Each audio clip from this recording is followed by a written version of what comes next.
Кадыр түн мына ушундай ыйык болгондуктан, кадыр түн биз үчүн кадырлуу түн болгондуктан, бул түндө 1000 айлык сооп бериле турган болсо, демек бул түндү жөнөткөзүп ийбеш керек деген түшүнүк келип калат да. Эми карап көрөлү. Биздин ошол кыргыз коомчулугунда ушундай тарап кетпейдиби көп? Ушул түнү таң аткыча телевизор көрүп коюш керек, же салат менен чайпай ичип коюш керек, курбулар менен, достор менен сүйлөшүп коюш керек, же кадыр түн деген концерт көрүп катыш керек деген сөз бар да.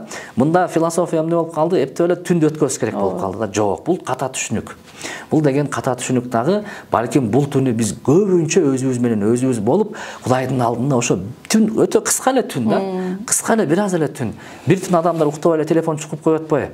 А бирок ошол түндө сен Кудайдын алдында намаз окуп, билген намазыңды окуй бер деп айтат элек да. Бирөө намаз окуган билбейсиң, эмне кайсы намаз билесиң? Оку ошол намазыңды.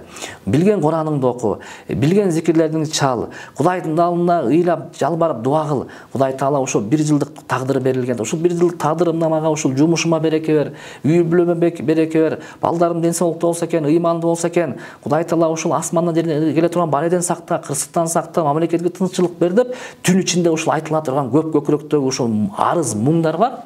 Бирөөгө айткың келген муңдар бар да, мисалы үчүн ошол Кудай мына сен алдыңда ошол түнү угам деп турса, ошол түнү ошолардын баарын кылып калыш керек экен да. Жада калса биздин устаз Чубак устаз Алла ырайымын алгасын айткан сөзү бар эле. Кадыр түндө молдолорду заказ менен чакырып алып, баягында концерт сыяктуу чакырып алып, баян айттырасыңар мечиттерди кыдыртып. Кадыр түндө көбүрөөк баягы сабак кылып алалы деп, баягы адамдарды уга турасыңар мечитте. Бул туура эмес дейт эле да.